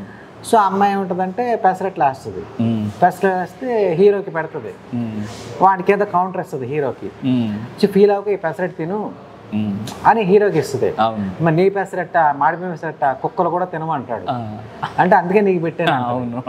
గుర్తుంది, అది ఇన్స్టెంట్ గా అవి పెట్టినాయి. అంటే ఈ చిన్న చిన్నవి కూడా, అంటే అది ఒరిజినల్ నా మైండ్ అది. అవును. అంటే సరదాగా ఇప్పుడు మనం చిన్న చిన్న కష్టాలతో పెరిగాం మేము. అవును. సో మా బ్రెయిన్ ఏంటంటే ఒక రిలాక్సేషన్ కోరుకుంటుంది, సంతోషంగా ఉండాలని. సప్రెషన్ నుంచి వచ్చిన డైలాగులు ఇవన్నీ కూడా సరదాగా ఉండాలి, లైఫ్ లీడ్ చేయాలని, లైఫ్ పట్ల ఒక దృక్పథం ఏర్పరచుకుని ఈ బుక్స్ చదివి సరదా మేము ఫన్నీ సినిమాలు ఎక్కువ చూస్తాను నేను. అవును. సో నా ఒరిజినల్ నేచర్ అది. అవును. అది మా దర్శకుడు డైరెక్టర్ గారు ఏమంటారంటే, మా కరుణాకరణ, నేను మనసులో ఏమనుకుంటున్నాను నేను ఆయన తమిళ్లో చెప్తాను. అదే నాకు ఇక్కడ ఇప్పుడు డౌట్ అదే, ఇప్పుడు కరుణాకర్ గారు తమిళియన్, ఆయన తెలుగు వచ్చు అంటే 100% రాకపోతే వచ్చు, కానీ మీరు వేసిన పంచ్ అనేది ఆయన అబ్జర్వ్ చేసేవాళ్ళు అనుకుంటా, అక్కడ పక్క వాళ్ళని ఇప్పుడు యాక్చువల్గా ఆయన ఏం చేసేవాళ్ళంటే, ఫస్ట్ తమిళ్లో రాసేస్తారు, రాసేసి ఇది నాకు వినిపించమనేవాళ్ళు, ఇదే తీద్దాం తెలుగులో రాసేయండి అనేవాళ్ళు. నేను అలా కాదు సార్, నేను రాస్తాను చూడండి అని ఆయన కదా నేను ఫ్రెష్గా రాసేవాడిని. ఇప్పుడు ఇది తమిళ్లో ట్రాన్స్లేట్ చేసేవాళ్ళు, కోడెట్లాడు చేస్తే స్వామి రాసిందే బాగుంది అదే తీద్దాం అనేవాళ్ళు. నేను ఒక ఛాలెంజ్లా రాసేవాడిని. సో అందుకే ఆయన సినిమాలన్నీ ప్యూర్ తెలుగు సినిమాలా ఉంటాయి. అవును. ఆయన తమిళ్లోనైనా విక్రమ్ కుమార్ గ్యాంగ్ లీడర్ ఏది తీసుకున్నా సరే, లారెన్స్ ది రెబల్ చూస్తున్నా తెలుగు సినిమా చూస్తున్నట్టు ఉంటుంది. నాకు ఆ కమ్యూనికేషన్ తేలిగ్గా అంటే ఒక కాంప్లెక్స్గా ఉన్న విషయాన్ని సెన్సిబుల్గా సరదాగా ఆడియన్స్ ఎక్కించాలన్న ఫీలింగ్ నాకు ఇష్టం ఎప్పుడు. అదే మా ఫ్రెండ్స్ వాళ్ళు ఎక్కడైనా స్క్రీన్ కథ ఎక్కడైనా పట్టుకుంటే నన్ను పిలుస్తారు, దాన్ని సింప్లిఫై చేసి సెట్ చేస్తాం మళ్ళీ, అది నాకు బాగా ఇష్టం అన్నమాట. అంటే మనం డీప్గా డిస్కస్ చేయాలి కథలో, కానీ ఆడియన్స్కి మాత్రం స్మూత్గా చెప్పాలి, సరళంగా చెప్పాలి. ఇంకోటి మన అనవసరంగా చాలా కథల్లో ఏం చేస్తుంటే డీప్ డిస్కషన్ వెళ్ళిపోయి దానికి ఒక ఎడ్జ్ లేకుండా ఆడియన్స్కి రాని డౌట్ కూడా డిస్కస్ చేసేసి ముందే ఇచ్చేస్తారు. ఇచ్చేస్తే దానివల్ల అలా కాన్షియస్ అయిపోతారు. ఇప్పుడు వాడు అడగని లాజిక్ ఇచ్చామనుకోండి, తర్వాత ఇంకో లాజిక్ ఓపెన్ అవుతుంది వాడికి, నిజమే కదా అని చెప్పి. అవును, కరెక్ట్, ఇది మంచి పాయింట్ చెప్పారు, నిజమే. అవును, మనం ఎంత ఇవ్వాలి, ఎంత చెప్పాలి, ఎంత కట్ చేయాలి, అటువంటి అన్ని కూడా ఈ స్క్రీన్ ప్లే బుక్లో అతను చెప్పాడు. టూ మచ్ లాజిక్ వెళ్ళిపోద్దు, సినిమా అనేది ఒక ఎమోషన్, ఆ ఎమోషన్ మీరు రీచ్ చేయగలిగితే ఆడియన్స్కి వాళ్ళు చాలా క్వశ్చన్స్ అడగరు.